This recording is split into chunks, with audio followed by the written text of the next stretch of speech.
NEET Yuji 2026 পরীক্ষার প্রস্তুতি নিয়ে জেলা প্রশাসনের সংবাদ সম্মেলন।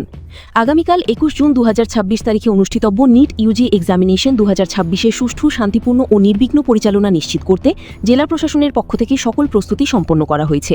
এই সংক্রান্ত বিভিন্ন বিষয় গণমাধ্যমকে অবহিত করার লক্ষ্যে শনিবার জেলা আয়ুক্তের কার্যালয়ের পুরাতন কনফারেন্স হলে এক সংবাদ সম্মেলনের আয়োজন করা হয়। সংবাদ সম্মেলনে উপস্থিত ছিলেন কাছাড়ের অতিরিক্ত জেলা আয়ুক্ত শ্রীমতী জাগৃতি কালওয়ার এসিএস। তিনি পরীক্ষার সার্বিক প্রস্তুতি, নিরাপত্তা ব্যবস্থা, পরীক্ষা কেন্দ্রগুলিতে প্রশাসনিক তৎপরতা এবং পরীক্ষার্থীদের জন্য প্রয়োজনীয় নির্দেশিকা সম্পর্কে বিস্তারিত তথ্য তুলে ধরেন।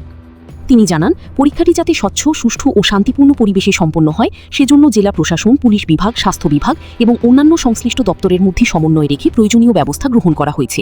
পরীক্ষা কেন্দ্রগুলিতে পর্যাপ্ত নিরাপত্তা ব্যবস্থা, যানবাহন নিয়ন্ত্রণ এবং জরুরি পরিস্থিতি মোকাবিলার জন্য বিশেষ প্রস্তুতি রাখা হয়েছে। অতিরিক্ত জেলা আয়ুক্ত পরীক্ষার্থীদের নির্ধারিত সময়ের আগেই পরীক্ষা কেন্দ্রে পৌঁছানোর আহ্বান জানান এবং প্রবেশ সংক্রান্ত জাতীয় পরীক্ষণ সংস্থা এনটিএর নির্দেশিকা যথাযথভাবে অনুসরণ করার পরামর্শ দেন। তিনি আরও বলেন, পরীক্ষার্থীদের সুবিধার্থে প্রশাসনের পক্ষ থেকে সকল ধরনের সহায়তা প্রদান করা হবে এবং পরীক্ষার দিন কোনো ধরনের বিশৃঙ্খলা বা অসুবিধা এড়াতে সকলকে সহযোগিতা করার অনুরোধ জানান। সংবাদ সম্মেলনে উপস্থিত গণমাধ্যম প্রতিনিধিদের বিভিন্ন প্রশ্নের উত্তরও প্রদান করেন অতিরিক্ত জেলা আয়ুক্ত Shrimati Jagriti Kalwar. Assam prime network.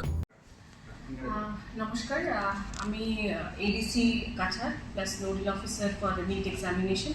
NEET যেটা রি এক্সামিনেশন আমাদের হবে, আপনারা সবাই জানেন যে আগামীকালকে রবিবার 21 জুন আমাদের নিটের এক্সাম আছে, রি এক্সামিনেশন আছে। তো আমাদের কাছাড় জেলাতে 7টি সেন্টার আছে। 7টি সেন্টারের মধ্যে আমি নামগুলো বলে দিচ্ছি আপনাদেরকে।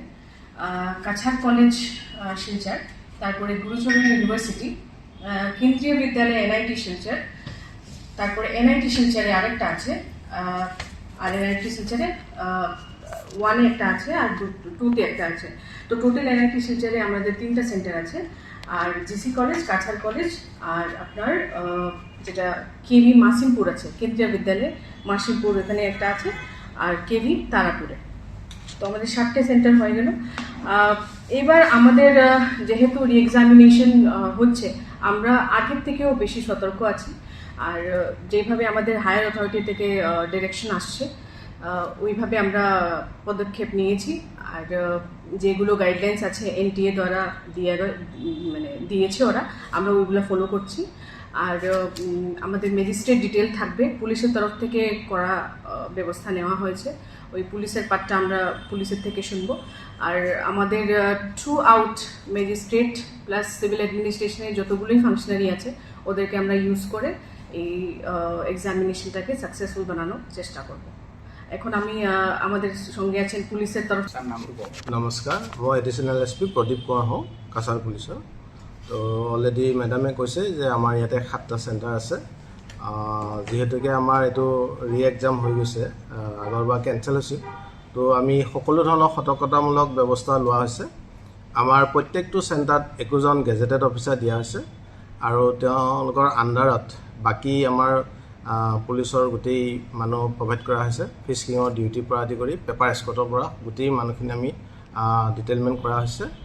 আৰু এটা কথা মই জনাব বিচাৰোঁ, আমাৰ যিখিনি গাৰ্জেণ্ট মানে ষ্টুডেণ্টক ড্ৰপ কৰিবলৈ আহিব পৰীক্ষাৰ্থীক, তেওঁলোকে যাতে 100 মিটাৰ দূৰৰ পৰা ইনচাইড যাব নোৱাৰিব, গতিকে 100 মিটাৰ দূৰতেই গাড়ীবিলাক ৰাখি ষ্টুডেণ্টক ড্ৰপ কৰাই তেওঁলোক দূৰলৈ গুচি যায়।